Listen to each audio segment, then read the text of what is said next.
오늘 하나님께서 우리에게 주시는 말씀은 고린도 후서 12장 13절에서 18절 말씀이 되겠습니다. 다 일어서셔서 함께 오늘 말씀을 보도록 하겠습니다. 13절에서 18절 말씀 다 같이 한 목소리로 읽도록 하겠습니다. 내 자신이 너희에게 폐를 끼치지 아니한 일밖에 다른 교회보다 부족하게 한 것이 무엇이 있느냐? 너희는 나의 이 공평치 못한 것을 용서하라. 보라, 이제 세 번째 너희에게 가기를 예비하였으나 너희에게 폐를 끼치지 아니하리라. 나의 구하는 것은 너희 재물이 아니요 오직 너희니라. 어린아이가 부모를 위하여 재물을 저축하는 것이 아니요 이에 부모가 어린아이를 위하여 하느니라. 내가 너희 영혼을 위하여 크게 기뻐하므로 재물을 허비하고 또 내 자신까지 허비하리니 너희를 더욱 사랑할수록 나는 덜 사랑을 받겠느냐.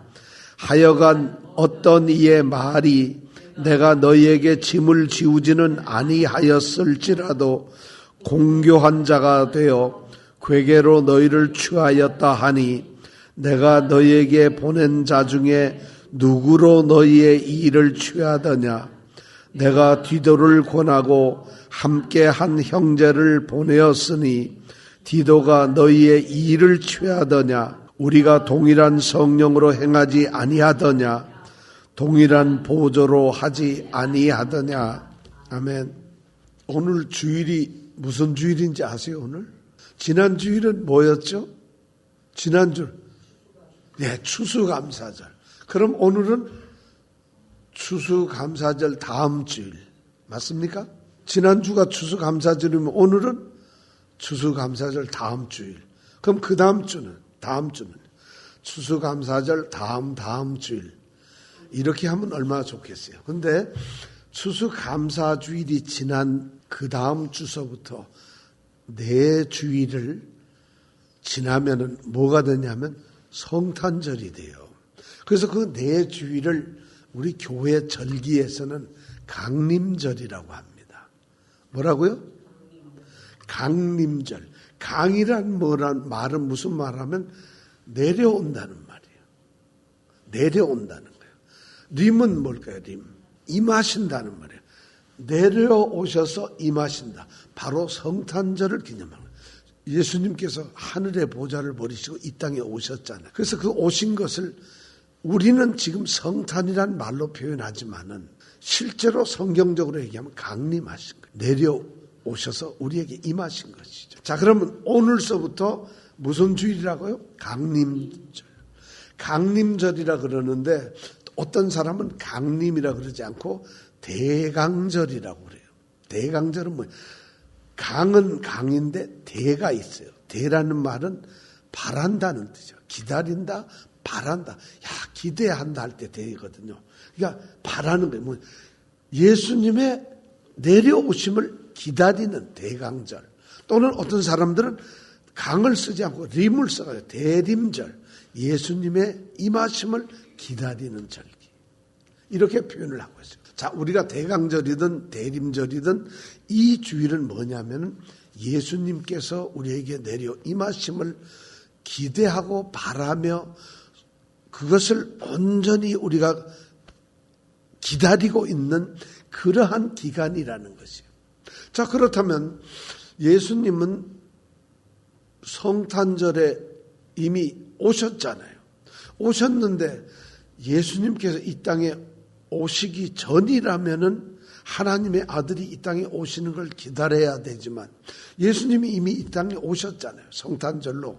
그럼 우리는 성탄절 이후에 태어난 사람들은 성탄을 기다릴 필요가 없죠. 이미 오셨으니까. 그럼 뭘 기다려야 될까요? 두 가지를 기다려야 돼요. 첫째는 그 오신 예수님이 이 땅에 오셨지만은 내게 오시기를 기다리는 거예요.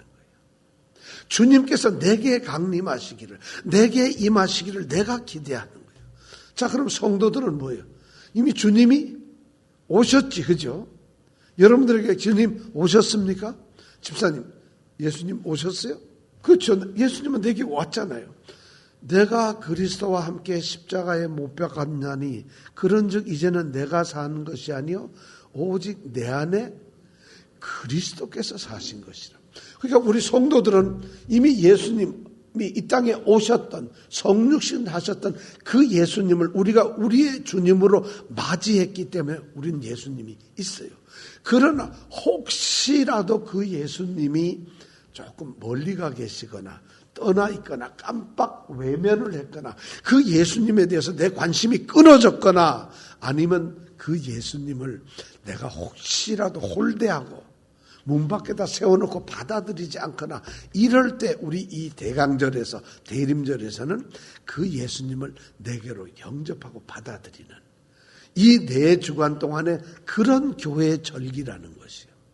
여러분들이 이 4주간 중에 더 예수님과 가까워지기를 원합니다. 정말 예수님 이리 오세요 매달려서 예수님은 스스로 찾아오시는 분인데 그래도 예수님을 꼭 붙들고 여러분들의 마음에 여러분들의 가정에 여러분들의 사업에 여러분들이 이 땅에 있는 어느 곳에서든지 또 어느 때이든지 예수님이 여러분들과 함께 있기를 원합니다. 이 대강절 시절에 우리가 그런 걸 하는 거예요. 그럼 그러면 끝이냐? 그건 아니에요. 우리는 이미 예수님을 모시고 사는데 실제로 더 중요한 것은 한 번 첫 번째 이 땅에 오셨던 예수님이 다시 오시겠다고 말씀하셨어요. 다시 오시는 걸 뭐라 그러죠? 재림. 재림. 거기도 임하신다는 말로 임이 들어가요. 다시 임하시는 걸. 우리는 그분은 그때는 심판자로서 이 땅의 지구를 심판하고 이 우주를 온 사람들을 심판하기 위해서 오시는데 우리 성도들은 그날을 기다리는 거예요. 그 재림하시는 예수님을 기다리는 그런 절기예요. 이거예요. 그렇다고 요 4주 동안에 그 재림하시는 예수님이 오시는 걸까요? 모르겠어요. 그거는. 작년에 안 오셨으니까 올해는 오시려나? 10년 전까지도 안 오셨으니까 요번에는 오시려나? 이거 무슨 소리. 앞으로 100년 동안은 절대 안 200년도 언제 올지 몰라. 사실은 모르는 거죠. 예수님께서 재림을 기다리는 거예요. 다시 오시기를. 왜 기다릴까요? 예수님의 재림을 기다리는 것은 우리는 사실 이 땅에서의 삶도 좋지만은 하나님과 함께 더불어 사는 그 하늘나라. 그 하늘나라가 몇 번째 하늘이죠? 셋째 하늘이라. 셋째 하늘에서 하나님과 영원토록 우리 믿는 자들이 천국에서 영원히 사는 그날을 꿈꾸면서 주님이 오시기를 바라는 거예요. 어떤 사람은 오시면 큰일 나죠. 지금 오시면. 심판을 받아야 하는데 큰일 날 수가 있잖아요. 그러니까 예수님 앞에 거룩한 성도로서 세워지는 걸 우리가 준비라는 시간이에요. 다시 오시는 예수님을 우리가 영접할 수 있도록 이 4주간 동안은 그렇게 날짜를 정해가지고 4주간, 약 한 달간은 우리가 그 예수님 마음에 모시고 또 다시 오실 재림하는 예수님을 기다리며 거기에 맞는 거룩한 신부처럼 등불을 준비하고 예수님을 맞이하는 그런 삶을 살아가도록 결단하고 그런 것을 훈련하는 기간이 바로 이번 4주간 동안입니다. 이렇게 좋은 절기가 있는지 몰라요. 어려서 운동의 날이 정해지면은 막 기다리고서 운동회 하려고 하는 거 막 기다려. 소풍 가면 소풍 가는 날을 막 기다리면서 우리가 막 준비도 하고 그러잖아요. 그렇다면 예수님이 임하시는 그날을 기다리고 준비하는 우리에게 그런 정도의 감정도 없다면 어떻겠어요? 여러분, 신앙이라는 것은 하나님을 아는 지식이 필요하지만 그 하나님을 열정적으로 사랑하는 우리의 감정도 필요한 것이에요.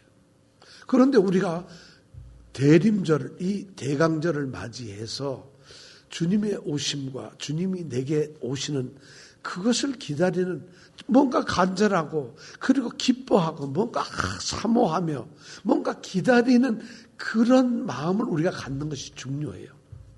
신앙은 사실 우리가 1년 동안 어떻게 살면서 모든 것을 좀 우리가 살기를 바빴는데 이 기간 동안만이라도 예수님을 우리가 영접하는, 주님을 영접하는 그런 시간을 갖는 것이에요. 한번 여러분 이 4주 동안 훈련을 해보세요. 어떻게 하면 될까요? 기도 한번 열심히 더 해보세요. 주님과 대화를 해야 되니까 그 사이에 기도 무지무지하게 열심히 하셨지만 좀 더 다르게 주님을 제 마음에 모시고 싶어요. 내 삶의 자리에 주님을 모시고 정말 나의 가정에 주님을 함께 모셔서 살고 싶어요. 주님이 임하시기를 원합니다. 이런 기도드려요. 주님이 내일이라도 갑자기 오신다면은 다시 오셔서 심판을 하신다면 주님 앞에 기쁘게 나아갈 수 있도록 저의 신앙과 나의 믿음을 돌아보면서 주님 앞에 온전히 세워질 수 있도록 제 자신을 제가 한번 돌아보는 점검을 하는 시간이 되게 해주세요. 이런 기도, 그러면서 찬양도 해보고. 여러분 찬송 혹시 하라 그러면 무슨 찬송 하세요? 혹시 찬송 평상시에 교회에서 말고 어떤 예배 시에 말고 집에서 어디서 찬송가 혹시 불러본 적 있으세요? 부른다면 무슨 찬송을 부르세요, 여러분? 아마 찬송은 거의 안 부르셨을지 몰라요. 조용필의 노래는 어쩌다 한 번씩 부르기도 하는데 왜 우리는 찬송을 부르지 않을까요? 한번 이번 기간에 한번 찬송을 불러보시면 좋겠어요.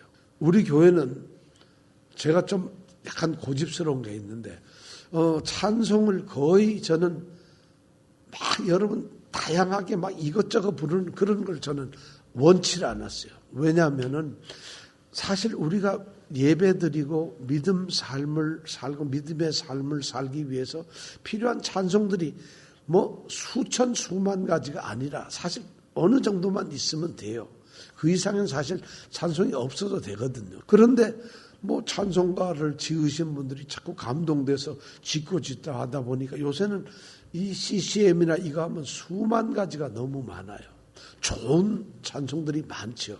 근데 우리는 꼭 필요하게 우리가 예배를 해야 될 거, 또 십자가의 구속을 간절히 사모하는 거, 하나님께서 우리와 함께 해주시는 걸 원하는 거, 그리고 나의 신앙의 고백의 찬송, 이런 찬송만 우리는 선택을 해서 자그마치 20년 넘게 우리는 그렇게 불러왔어요. 그러면 그 얘기는 뭐냐? 우리가 불렀던 찬송은 거의 다 외워야 돼요. 그렇지 않겠어요? 아니, 동일한 찬송을 엄청나게 불렀는데 우리 지존하신 주님 이름 앞에 이 찬송 가사 다 외우세요? 한번 불러볼까요? 우리 저 가사 없이 지존하신 주님 이름 앞에 혹시 가사 다 아세요? 그거 거의 매주 불렀는데 아직도 봐야 된다면 이게 뭐냐면 가사를 보니까 외울 생각을 안 해요. 다음 주에는 가사가 없이 한번 찬송을 불러보자는 거예요. 그렇게 해야지 그 찬송을 혼자 있더라도 지존하신 주님 앞에 이렇게 내가 찬송을 부를 수가 있는 거예요. 그렇게 한번 찬송을 불러볼 수 있어요. 내 구주 예수를 더욱 사랑, 다만 내 비는 말, 이런 찬송을 우리가 부를 수 있어요. 그래야지 찬송가 들으면서 부르는 사람들은 없잖아요. 그러니까 찬송을 그렇게 부를 필요가 있다는 것이에요. 그래서 이 대강절에 기도하며 찬송하며 그 다음에 빼놓을 수 없는 게 말씀도 읽어보고요. 성경 말씀도 읽어보면서 주님과 가까워지고 주님께서 나를 기꺼이 영접하고 주님께서 내 속으로 내게로 오시는 이러한 귀한 시간들이 되시기를 바랍니다. 이번 대강절이 대강절. 자, 대강절에 대해서는 제가 설명을 드렸고요. 자, 오늘 말씀을 이제 보겠습니다. 바울은 자기 자신을 사도라고 이야기를 합니다. 고린도전서 1장 1절, 고린도후서 1장 1절에 보면은 바울은 자신을 뭐라고 소개하냐면 하나님의 뜻을 따라 하나님의 뜻으로 말미암아 그리스도 예수의 사도로 부르심을 입은 바울이라고 얘기를 하고 있어요. 하나님의 뜻으로 말미암아 하나님의 뜻에 의해서 그리스도 예수의 사도로 부르심을 받았다. 이것이 바울이 자기를 느끼고 자기를 소개하는 자기 정체성이에요. 우리가 누구든지 다 그걸 소개하잖아요. 저는 누구입니다. 저는 누구누구입니다 하고 우리가 소개를 하잖아요. 이름보다 중요한 자신의 사역이 뭐냐면 사도라는 것이에요. 근데 이 사도로 부르심을 받은 이 바울이 전하는 복음이죠. 사도들은 복음을 전하는 자들이에요. 예수를 전하는 자들이잖아요. 근데 바울이 전하는 복음을 바울은 고린도 전서에서 뭐라고 얘기했냐면 십자가의 도라고 이야기라고 했어요. 1장 23절인가 1장 18절이거든요. 1장 10 고린도전서 1장 18절에 보면 십자가의 도라고 이야기를 하고 있어요. 바울이 전하는 복음이 십자가의 도예요. 고린도전서 2장 2절에 가면 십자가의 도를 조금 더 설명을 해놓고 있어요. 십자가의 도 그러면 십자가의 길, 십자가의 말씀, 십자가의 가르침, 십자가의 교훈 이런 건데 십자가의 교훈이 뭘까요? 바울은 고린도전서 2장 2절에 십자가의 도의 핵심 연결 두 개를 얘기를 해요. 예수 그리스도와 그분이 십자가에 못 박히신 거예요. 예수님과 못 박히신 것, 십자가에. 이것을 바울은 십자가의 도라고 그럽니다. 그 얘기는 뭐예요?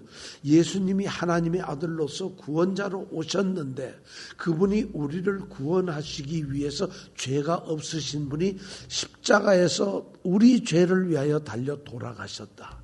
이것이 바울이 말하는 십자가의 도예요. 그것을 바로 전하는 거예요. 그러면 이 복음을 통해서 하나님께서는 무엇을 원하셨느냐?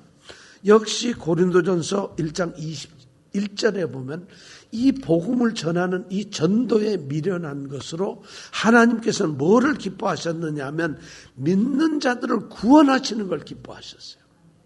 그러니까 이 복음을 전하는 걸 기뻐하셨다는 거예요. 그러니까 바울은 이 사도의 자기 사명 의식이 뭐냐면 나는 사도다. 그리고 십자가의 도를 전한다. 왜? 하나님께서 믿는 자들을 구원하시기 위해서 기뻐하시기 때문에 이 일을 한다. 그래서 그는 오로지 그거밖에 없었어요. 그래서 그가 복음을 전하는 사도로서 이제 전도 여행을 수없이 많이 다니죠. 자, 그런데 바울의 뛰어난 점은 뭐냐면 바울은 복음을 전하는데 이방 교회로 다니다 보니까 예루살렘에 한 군데 정착해서 복음을 전하는 게 아니라 오늘은 이곳 내일은 저곳 계속 움직여가면서 복음을 전해요.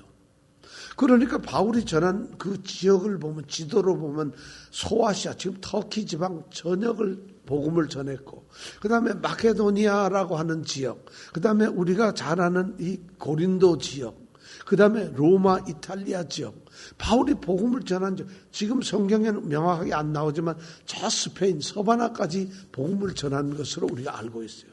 정말 어떻게 보면 여행을 가도 그렇게 많이 못 갔을 텐데 그렇게 복음 전도를 많이 했어요. 근데 바울이 그런 복음을 전하는 사명의식을 가지고 있는데 자기에겐 어떤 원칙 같은 게 있었어요. 왜냐하면 복음을 전하고 교회를 가면 아는 사람도 있고 이렇게 되지만 이 당시는 예수를 아는 사람도 별로 없죠. 거기다가 아무도 복음에 대해서 모르죠. 거기다가 복음 전혀 낯선 곳에 가죠. 그러면 복음을 전하는데 거기서 바울이 복음을 전한다고 해서 생활 대책이 서거나 그렇지는 않잖아요.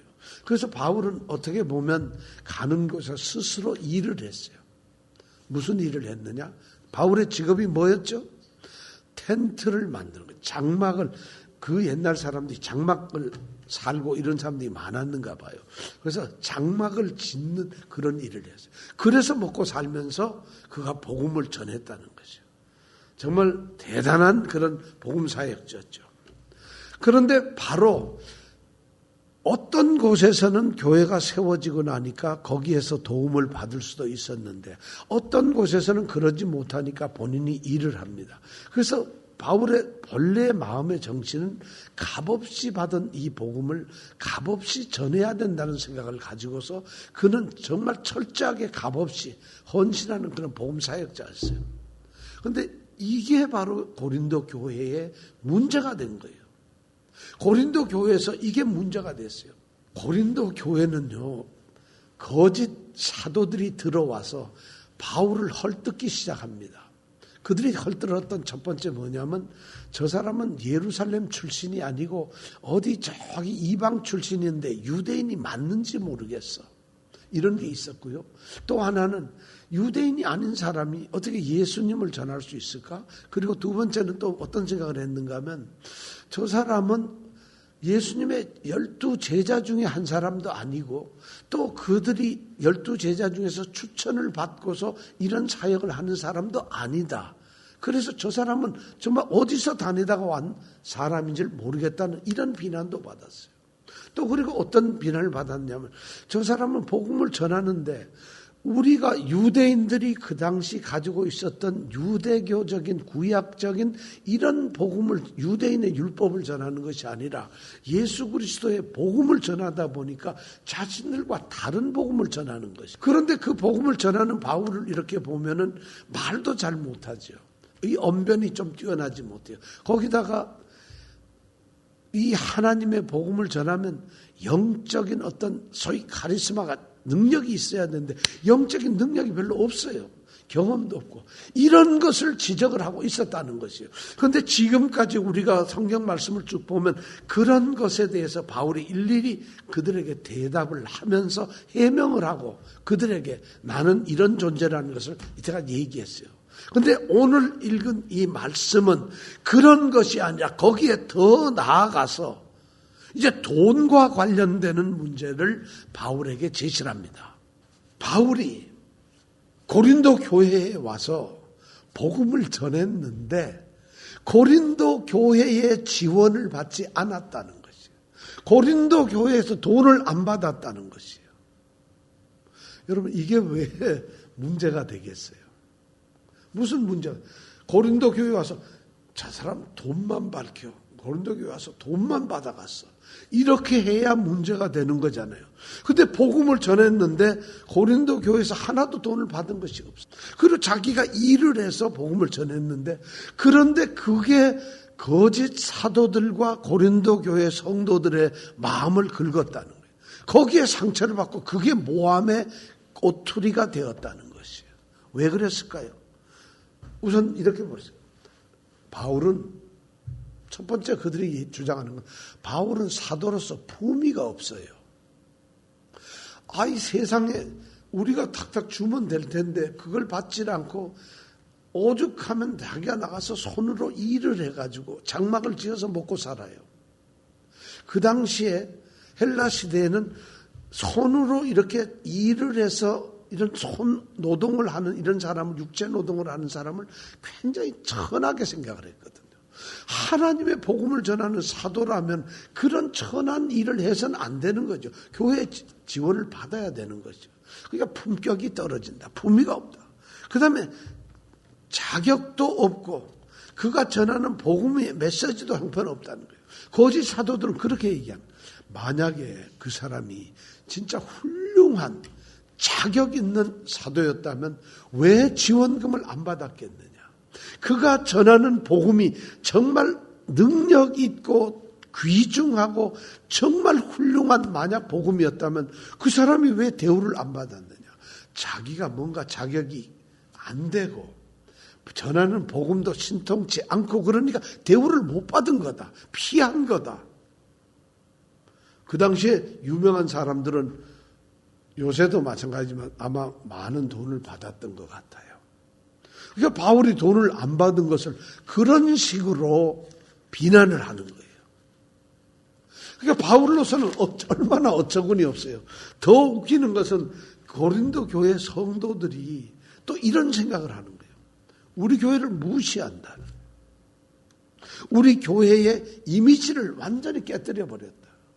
우리를 자기가 필요한 돈은 빌립보 교회에서 가끔가다 받았거든요. 왜 우리한테 안 받아? 우리가 빌립보보다 못해? 고린도 교회가 더 부유하고 고린도가 더 크고 잘 사는 도시인데 저기 빌립보에서 그 몇 명 되지도 않는 교회로부터 선교비적으로 좀 받아가지고 그걸 쓰고서 우리 돈을 왜 안 받느냐? 우리 무시하는 거야? 야, 여러분 대단한 성도들이죠. 대단한 교회죠. 무시하는 거예요. 이거는 우리 교회를 무시하고 존중하지 않아요. 우리가 그렇게 인색한가? 우리가 그렇게 부족한가? 우리가 그렇게 형편없이 생각도 못하는가? 이런 것을 가지고 거짓 사도와 교회가 성도들이 이렇게 엇갈려서 바울이 바로 이런 교회의 재정 지원을 받지 않는 것에 대해서 비난을 하는 거예요. 이런 비난을 여러분 받으면 어떤 생각이 드세요? 야, 이거 진짜 해명하기가 막막해요. 그러니까 바울이 13절에 보면은 이제 여기에 대답을 하는 거예요. 13절에 한번 여러분 읽어보세요. 자, 같이 읽어볼까요? 시작. 내 자신이 너희에게 배를 끼치지 아니한 일밖에 다른 교회보다 부족하게 한 것이 무엇이 있느냐? 너희는 나의 이 공평치 못한 것을 용서하라. 이게 무슨 말이에요? 여러분, 이게 무슨 말이에요?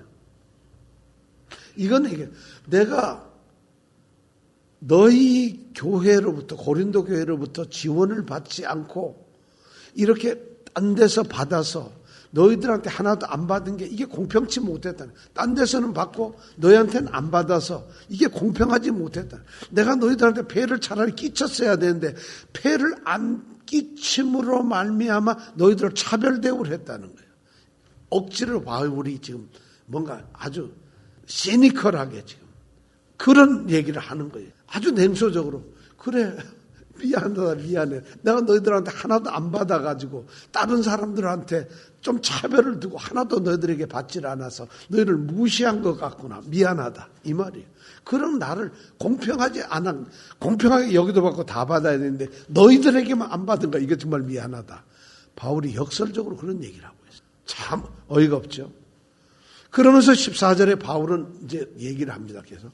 이제 자기가 세 번째 고린도 교회를 가려고 계획을 세우고 있다고 얘기를 합니다. 근데 세 번째 가더라도 역시 너희들에게는 폐를 짐이 되지 않도록 하겠다. 안 받겠다는 거예요. 왜냐? 이것이 바울의 일종의 자기의 확신이고 소신이었기 때문에 안 받겠다는 거예요.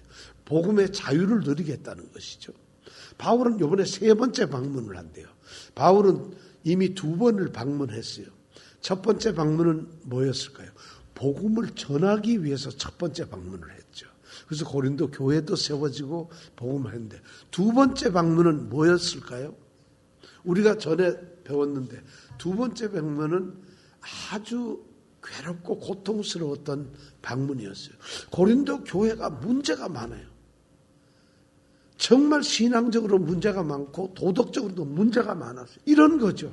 자기 아비의 아내를 갖다가 취해서 살고 있는 이런 사람이 있고, 그 다음에 신앙적으로도 엉망이에요. 도덕적으로도 엉망이에요. 그런 이야기를 듣고 바울이 이건 안 되겠구나 해서 급하게 잠깐 방문한 적이 있어요. 그것이 두 번째 방문이었는데, 방문해가지고 그것을 이제 다 이루고 그렇게 하면 안 된다고 얘기를 했겠죠? 그럼 결과가 어땠을까요? 듣질 않아요. 뭔데? 어쩌란 말이야, 우리가. 뭘 잘못했어? 바울의 말이 먹히질 않고 바울이 거기서 아주 고통스럽고 정말 분노에 차서 수치스럽게 돌아왔던 기억이 있어요. 그게 두 번째. 그리고 나서 바울이 분노의 편지를 쓰는 거예요. 너희들 가만 안 두겠다. 그 편지를 가지고 디도가 가서 그들을 다스렸던 거. 그들이 달라졌기 때문에 이제 드디어 바울이 세 번째로 가겠다는 거예요. 자, 바울이 이제 세 번째 가는데 바울이 그때도 이제 너희들에게 짐을 끼치지 않겠다면서 바울이 굉장히 위대한 선언을 합니다. 바울의 이 사역의 목표를 이야기를 하는데 14절 중간에 보면 이렇게 했어요. 나의 구하는 것은, 내가 정말 추구하는 내 사역의 목적이 뭐냐? 나의 구하는 것은 너희가 가지고 있는 그 돈이 아니라는 거죠. 너희들이 가지고 있는 어떤 그런 것이 아니라 바로 너희 자신이라는 거예요. 바울이 그런 얘기를 14절에 보면요. 나의 구하는 것은 너희 재물이 아니요 오직 너희니라. 바울의 사역의 꿈은 뭐예요? 바로 믿는 자들을 구원하는 것이에요. 죄인들을 복음을 통해서 예수 그리스도를 믿게 함으로 말미암아 예수님께서 대속하신 그 십자가의 사랑을 그들이 믿고 따름으로 말미암아 예수를 받아들임으로 말미암아 죄에서 건져내어서 구원을 받는 그 인간의 구원, 사람의 구원, 영혼의 구원, 이것이 바울의 목적이었고 그는 그런 일을 했어요. 그런데 이 거짓 사도들은 교회 안에 몰래 들어와가지고 교인들을 다스리고 휘어잡고 그들의 것을 돈을 챙기고 교회에서 자기의 이익을 위해서 일을 챙겼던 사람들이에요. 그런데 바울이 그들을 향해서 지금 이야기를 하는 거예요. 내가 구하는 것은, 내가 지금 간절히 바라는 것은 너희의 재물이 아니다. 돈이 아니라는 것이죠. 내가 너희들의 권세나 너희들의 지위나 너희들의 직업이나 너희들이 어떤 행복이나 너희들이 가지고 있는 어떤 것이 아니고 단지 너희들의 생명이라는 거예요. 영원한 생명을 구하, 이것이 자기의 얘기라고 분명하게 선언을 합니다. 사실 이 너희들이 그리스도 앞에서 온전하게 세워지는 것, 그래서 그렇게 해서 하나님의 자녀가 되고 하나님의 사람으로 바로 세워지게 하는 것, 이것이 바울 자기의 꿈이라는 거예요. 나의 원하는 것이 그거, 구하는 게 그거라는 것이에요. 그러면서 바울은 그렇게 되어 하기 위해서 그가 했던 일을 자기는 부모라고 생각하고 있어요. 영적 아버지라고 생각하고 있어요. 고린도전서 4장 15절에 보면 바울은 이런 고린도 교회 전서 4장 15절에 보면 그리스도 예수 안에서 복음으로써 내가 너희를 낳았다고 얘기합니다. 그리스도 예수 안에서 복음을 전함으로써 복음에 의해서 너희들을 낳은 나의 자녀들이라고 바울은 고린도 성도들을 보고 이야기를 합니다. 우리가 11장 고린도후서 11장 2절에 보면 바울이 이런 말을 하고 있어요. 정결한 신부로 너희들이 정결한 신부가 되어서 한 남편이신 그리스도께 너희를 중매한다는 얘기를 하고 있어요. 그 당시에 중매는 아버지가 딸을 남편 될 사람에게 소개하는 것이죠. 역시 아버지란 말이에요. 너희 고린도 교회 성도가 아니었죠. 그때는 아무것도 아니었죠. 근데 복음을 죄인이었죠. 오히려 구원을 받지 못한 자들이었죠. 근데 그리스도의 복음, 십자가의 복음을 전해서 그들로 하여금 그 복음을 받아들이게 함으로써 예수님께 정결한 신부로 중매를 하는 역할을 자기가 한다는 것이에요. 그게 부모의 일이라고 내가 그런 일을 했던 사람이다. 나는 너희들에게 이런 일을 위해서 가는 것이지 너희들이 가진 소유를 내가 원하는 것이 아니라.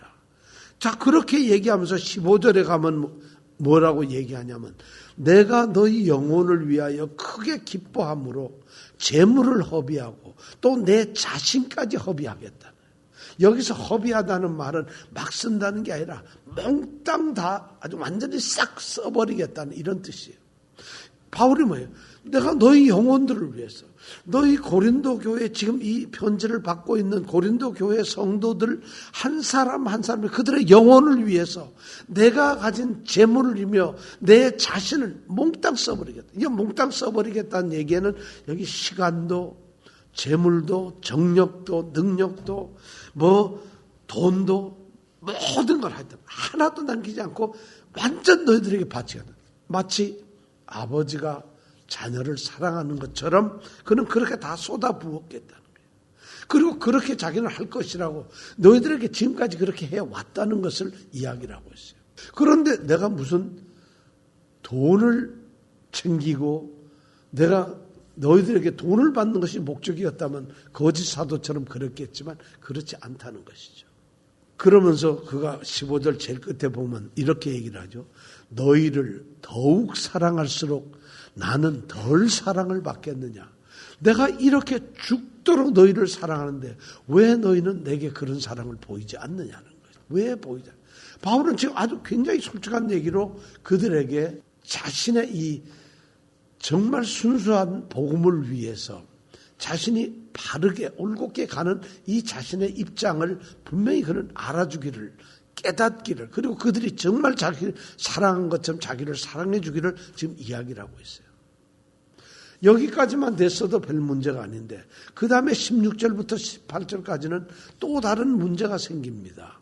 어떤 문제냐면 이번엔 바울이 이런 대답으로 그들에게 이렇게 한다는 것을 잘 알고 있으니까 이 거짓 사도들이 또 계략을 꾸밉니다.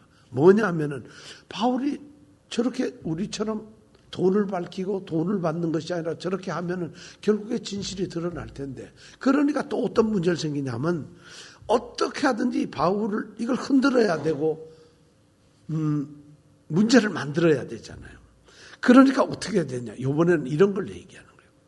바울이 지금 구제 연보를 갖다 걷고 있는데 가난한 예루살렘 교회 성도를 위해서 구제 연보를 걷고 있는데 이게 뭐냐?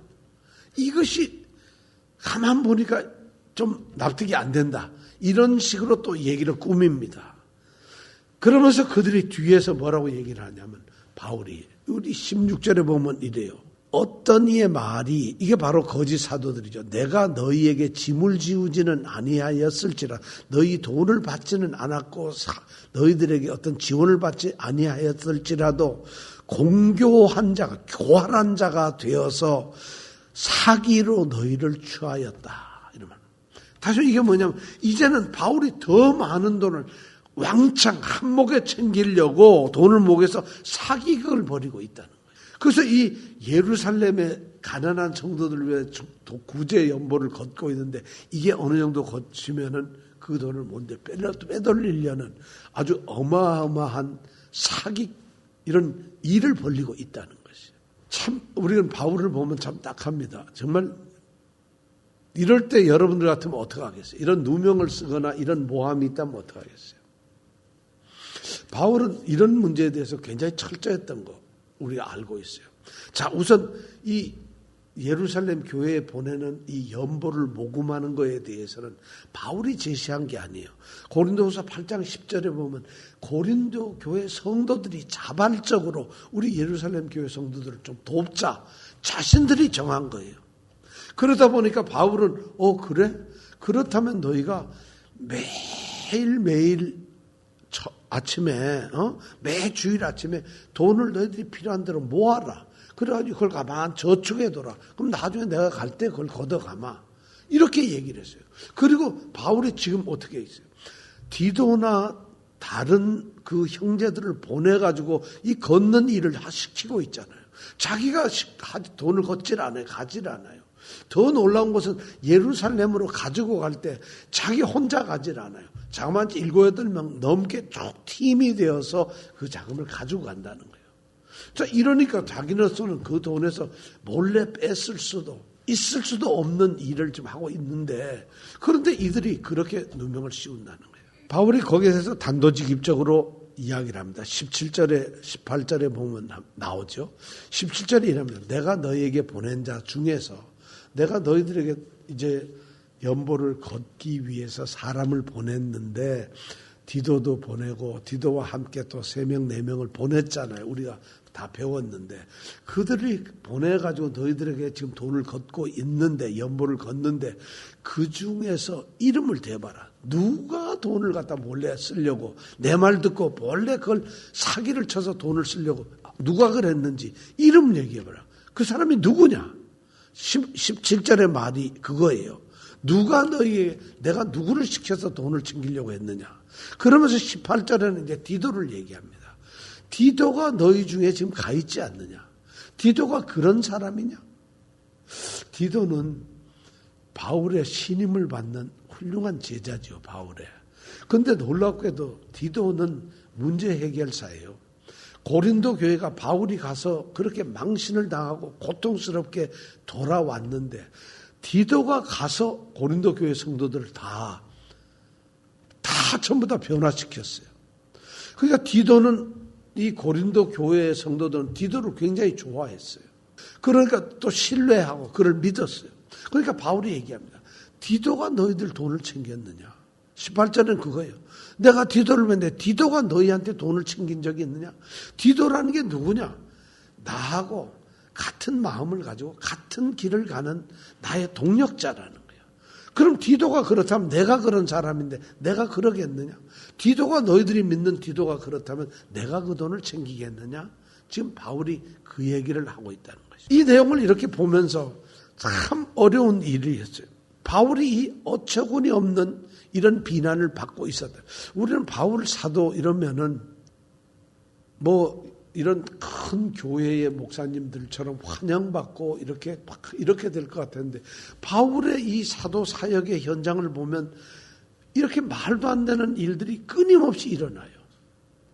바울의 사역을 보면은 이거 복음 전도자 안 되는 게 나아요. 왜냐하면 지난번 우리가 11장에서 봤지만 헐벗지요, 매 맞지요, 두드려 죽죠, 돌에 쳐맞지요, 죽을 뻔하지요. 그 다음에 온갖 고생은 다 하죠. 그 사람에게 그러면서도 그 사람이 복음을 전하잖아요. 그런데 이제는 누명까지 쓰잖아요. 돈 챙기려고 한다는. 좋은 뜻으로 자신이 복음에 자유롭기 위해서 살을 받지 않는데 그것이 오히려 잘못되어서 모함이 되는 이런 일이 있다. 바울에게는 이런 정말 곤란한 점이 있었지만 그는 매우 분명한 사도의식을 가졌어요. 왜냐하면 본인이 하나님의 뜻으로 그리스도 예수의 사도가 되었다는 것이에요. 그리고 자신이 전하는 것은 바로 예수님께 받은 십자가의 복음을 전한다는 것이에요. 자기의 목적은 돈을 챙기거나 자기의 이름이 높아지거나 자기가 훌륭하게 되는 거거나 자기의 어떤 세력을 확장하는 것이 아니라 하나님이 원하시는 믿는 자를 구원하는 거라는 거예요. 이것이 바울이 갖는 자기 사역의 목적이라는 거예요. 그리고 바울은 그런 사역 의식을 가지고 있어요. 오늘 우리가 이걸 보면서 우리는 우리 신앙의 어떤 근본적인 우리 신앙의 정체성, 본질을 뭘로 생각할까? 여러분 이런 거 한번 질문해 보겠어요. 혹시 여러분들이 뉴욕에 안 있고 이사를 갔어요. 뉴저지로 이사를 갔는데 그럼 교회 안 다닐 거죠? 다행이다. 이제 뉴저지 갔으니까 이제 교회 다니지 말아야지. 이런 분들이 혹시 있으세요? 뉴욕도 아니고 뉴저지인데 이제 누구 얼굴 부딪히는 것도 없고 나 이제 교회 안 다녀. 이런 분이 없죠. 그럼 여러분들이 교회를 선택해야 되잖아요. 교회를 다니려면. 여러분 교회 선택의 기준이 뭘까요? 오늘 바울을 이렇게 보면서 우리는 우리 믿음에서 우리가 교회를 선택을 한다면 어떤 기준을 가지고 있을까요? 교회가 큰 건물, 사람 많이 모이는데 목사님이 굉장히 훌륭하고 굉장히 자격을 갖추신 분, 목사님 너무 설교 재미나고 짧게 하고 좋으신 분, 프로그램이 너무 좋아. 내가 성경 공부하고 싶은데 성경도 잘 가르쳐주고 또 나는 그리스도 안에서 정말 이 친교를 하고 싶은데 낚시도 가고 싶고 골프도 가고 싶은데 그런 친교 팀이 있어. 프로그램 너무 잘 됐어. 예배드린 찬양은 막 감동이 되어서 미치겠어. 이런 교회 찾으시나요? 어떤 교회를 여러분들이 우리가 교회를 찾는다면 어떤 교회를 찾아야 될까요? 오늘 바울의 이 말을 가만히 들어보면은 거짓 사도들은 대단히 굉장한 사람들이에요. 그들이 하는 것은 목적이 있기 때문에 정말 화려한 모습으로 그들이 보여지고 있어요. 그 교회는 기도를 너무 해요. 나는 기도하는 게 너무 좋아요. 난 선교 사명 있는 이런 교회를 다니고 싶어요. 나는 교회 가면은 마음이 편안해지고 정말 이런 교회를 다니고 싶어요. 진짜 교회 가면 편안해지고 마음이 기뻐지고 그리고 제발 교회에서 난 간섭 안 하고 좀 가만 놔두는 이런 교회를 가고 싶어요. 우리는 교회를 선택하는 게 너무 많아요.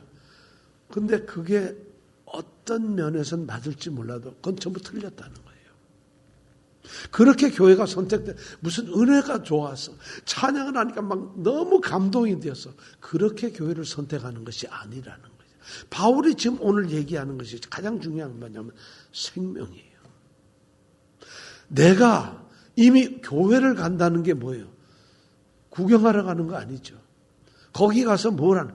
내가 그리스도 안에서 그리스도를 영접함으로 말미암아 나는 그리스도인이 되었어요. 성도예요. 그럼 성도가 찾는 것은 뭘까요? 성도가 찾는 건 뭐예요? 바로 교회를 간다는 것은 여러분 교회가 뭐죠? 교회는 건물인가요?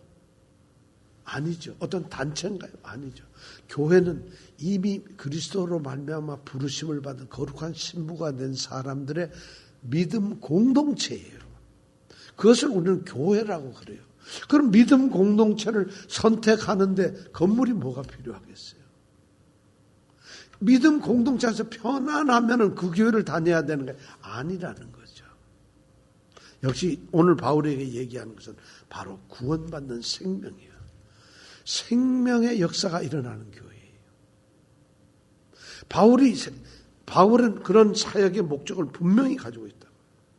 그럼 오늘 이 말씀을 가지고 우리가 한번 스스로 도전을 해보는 거예요. 나는 어떤 믿음의 소유에 있는가? 만약 나는 이런 바울처럼 이런 일을 당했을 때 정말 나는 담대하게 그들에게 이야기를 해줄 수 있는가?